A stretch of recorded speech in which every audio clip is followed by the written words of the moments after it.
please. In this episode of Insiders, I'm going to introduce you to one of the mama cats I brought into my breeding program to increase genetic diversity, as well as take a peek at what's been going on with Sunny and Peppermint's kittens.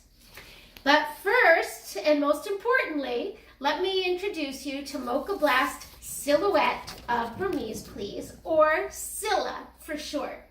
Now, some of you might be thinking, just wait 1 minute. You said Burmese come in 4 colors: sable, champagne, blue, and platinum. Why are you now showing us a black cat? Well, that's because Silhouette here is not a Burmese. She is a CFA registered Bombay, but for now, the Burmese Breed Council is allowing breeders to outcross to a couple of different specific breeds in order to increase the genetic diversity of our Burmese breeding population. And the Bombay is currently an allowable outcross. Now, as you can probably tell from looking at her, Bombays are already very similar in type to Burmese, mostly because they're part Burmese and part Black American short hair. So they're close in looks and personality to Burmese, except they say that Bombays have a patent leather coat with copper penny eyes. So you can see Silhouette has gorgeous patent leather coat and these beautiful, beautiful copper penny eyes. Now, the reason that the Burmese Breed Council is currently allowing outcrosses goes all the way back to 2010 when I first started breeding. And interestingly enough, that was the year that Dr. Leslie Lyons of the UC Davis conducted a study of the Burmese breed in order to find out our inbreeding coefficient, or the proportion by which the genetic variation of an individual is reduced by inbreeding. Now, inbreeding, or basically to put it simply, the mating of close relatives, is difficult to avoid in closed or small populations. And the results that we got from Dr. Lyons' study were not good. There was a lot of inbreeding going back more like to 8 and 10 generations, not so much with the current cats that they were breeding, but the ancestors of these cats all were stemming from very similar same cats. So she strongly advised all the Burmese breeders to take immediate action and remedy this by outcrossing or mating our Burmese to other cats with different genetic backgrounds. And in 2011, the Burmese Breed Council petitioned CFA to allow us 3 different outcross options. These are, here they are, the Bombay, the Tonks, and Foundation Thai, which are cats imported from Thailand that are genetically tested as Burmese for color and other specific traits. Now, what this means for me is that I'm able to breed a Tonks sire to a Burmese Dom and still register the kittens with CFA as Burmese. Or I can mate a sable Bombay girl to, a black Bombay girl to a sable Burmese and still register those kittens as Burmese. So are you following me? Now, I know all of this is confusing, and it was for me the first time around. But anyway, that's where Silhouette comes in. Since 2011, I've been experimenting with different kinds of outcrosses, and Scylla is the first Bombay that I've used so far. Now, Scylla, even though she's black from her Bombay father, she has a Burmese mother. So her genotype are the dominant black, illustrated here by the uppercase B, from her father, and the lowercase b for non-black from her non-Bombay mother. Now, in January, I mated her to my sable Burmese stud, Pirate. Now, Pirate, his genotype is non-black, non-black. That helped me to determine the colors of the kittens that she's going to have. Now, the best way that I found to figure out the probability of each kitten is to put the parent's genotypes into a Punnett square. Okay, so to explain the Punnett square, we have to go back to high school biology and our basic genetics. And I've written Pirate's genotype up here by putting BB. And as you can see, BB equals a sable kitten. That's the genotype for a sable kitten. Now, for a black kitten, you'd have uppercase B, or uppercase B, lowercase b, because remember, the black, or the uppercase B, is dominant. So it doesn't matter what the second gene is. Even if there's a non-black gene there, it's not expressed because it's recessive. So anyway, so here's Pirate's genotype, non-black, non-black, and Silhouette's genotype, black, non-black. And if you do it out in the Punnett square, the B is going to carry over, and then you're going to bring this B down. And then down here, you can see that we're going to get two, for every 4 kittens, there would be 2 black kittens and 2 sable kittens. Now, it never actually works out that way. Well, it does, but over a large sample. But basically, you know, if you have 2 kittens, that doesn't mean you're going to have 1 black and 1 sable. You could have 2 blacks, you could have 2 sable. This is just what basically the odds are. So the results in her first litter, Silhouette and Pirate's first litter, we got 1 large black Bombay kitten, and here he is. And we are calling him Bagheera, after the panther in the Jungle Book. And he is just the sweetest little man. Yeah, he hears the other cats racing around and he wants to go play.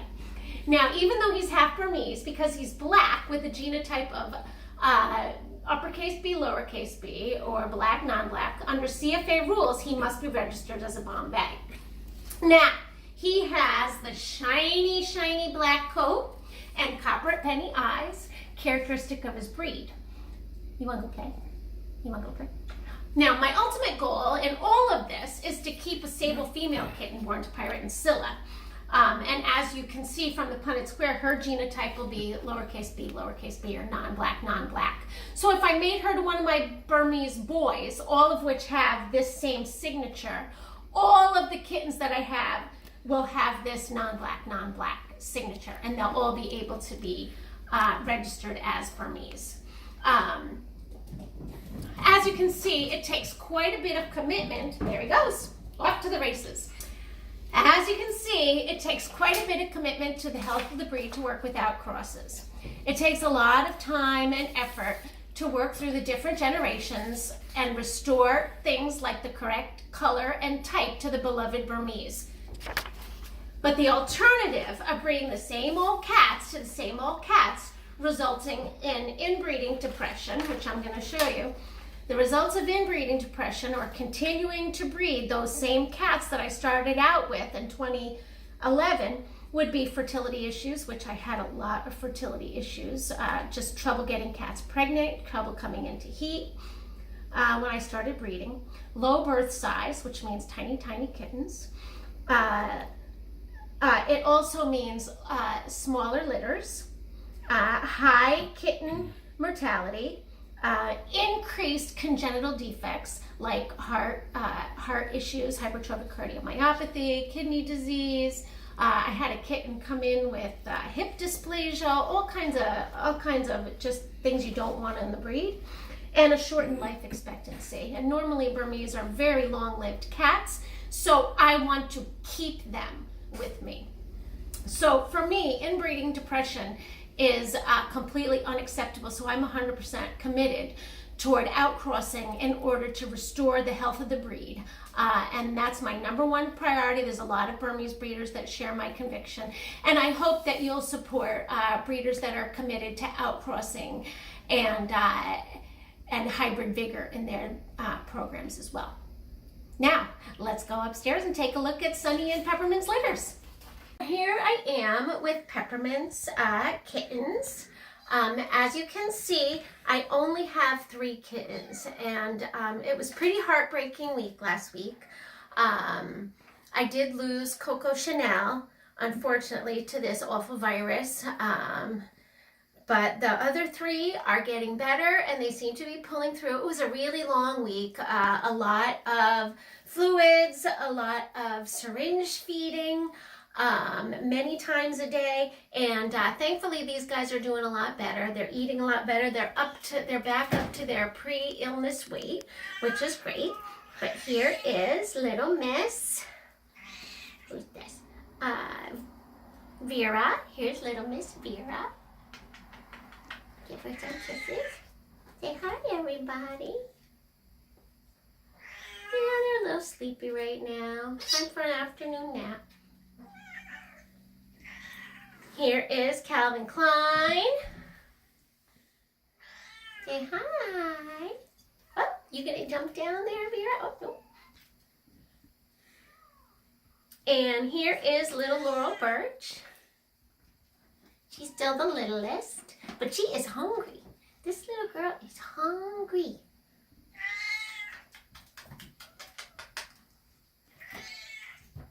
Hey guys, you gonna say hi?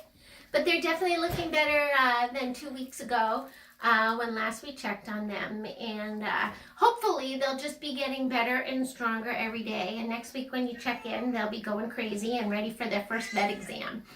Right, guys? I think you're 7, 8 weeks. You would normally be getting your vet exam, but because they haven't been feeling well, we definitely put that off until they're in tip-top shape. Huh, guys? Come here. You're looking at... Here's Silhouette and Bagheera.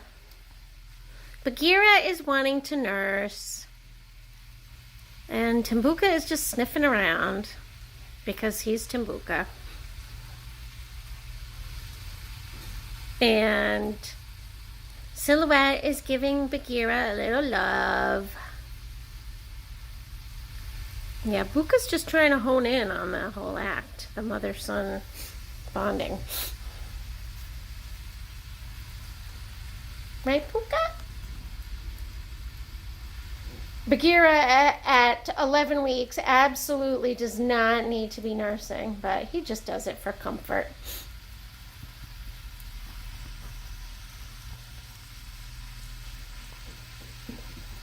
Oh, there goes Scylla. Bagheera's like, let me see if I can nurse off a Tambuka.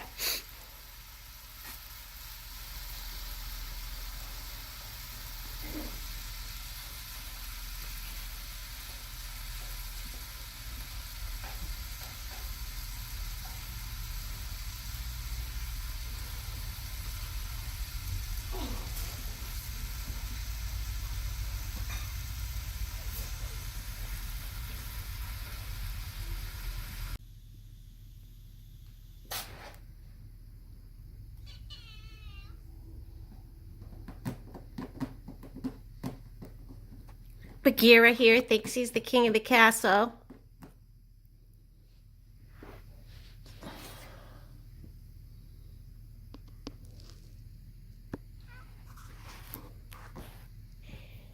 Here I am, sitting on the floor in the kitten room with Sunny's 4 kittens. Here's Maya and Edgar. Hey guys. I found that whenever I sit on the floor, they do not move much more than 4 or 5 inches from me. Apparently, human beings are the most fun that you can have if you're a Burmese kitten. Hello there. Hello there, Emily. Oh, here's little Maya.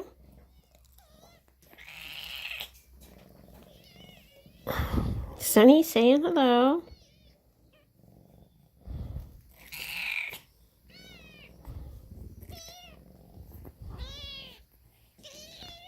Oh, now they're all trying to climb up me. Oh, here goes Walt. Here, Walt, come on down. Get into the picture so people can see you. You're so cute. I had somebody here to visit them the other day on my screened-in porch. And the first thing she said was, I can't believe how much smaller they are in real life than they look on your video. And I said, yes, they are tiny. They are just 1 pound. Not even. But they sure are cute. See, I am cute. I am cute. Yeah, who's this? Who's this? Who's this? Climbing. Oh.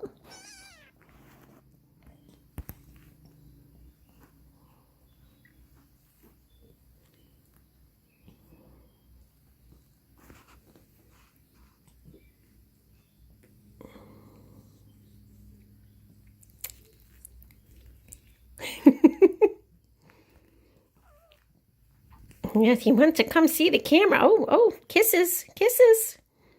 Kisses on the camera. So here's little Emily again.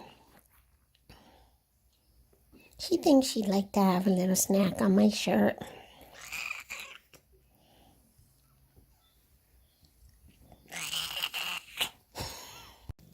The funny thing about Burmese kittens is they just can't seem to get close enough. There's always room on your lap for one more. Huh, guys?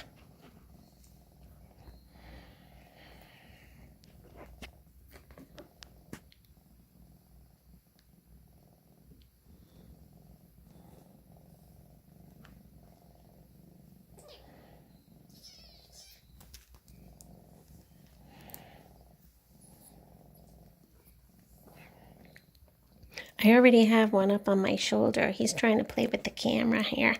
Do you see your brother and sisters through the camera? A little frisker do. Yeah, this would be Walt up here, playing cameraman.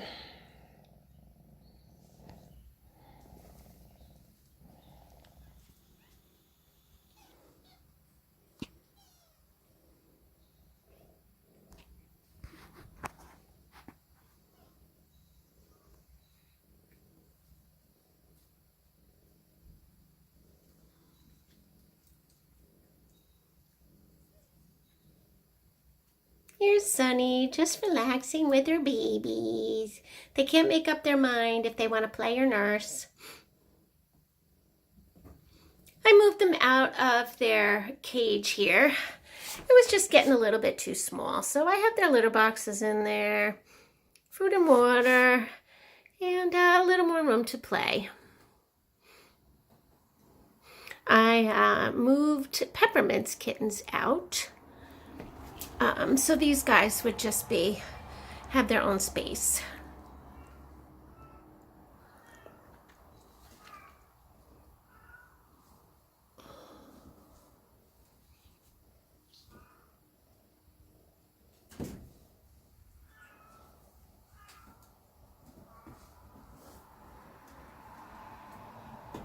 There is quite the wrestling match going on here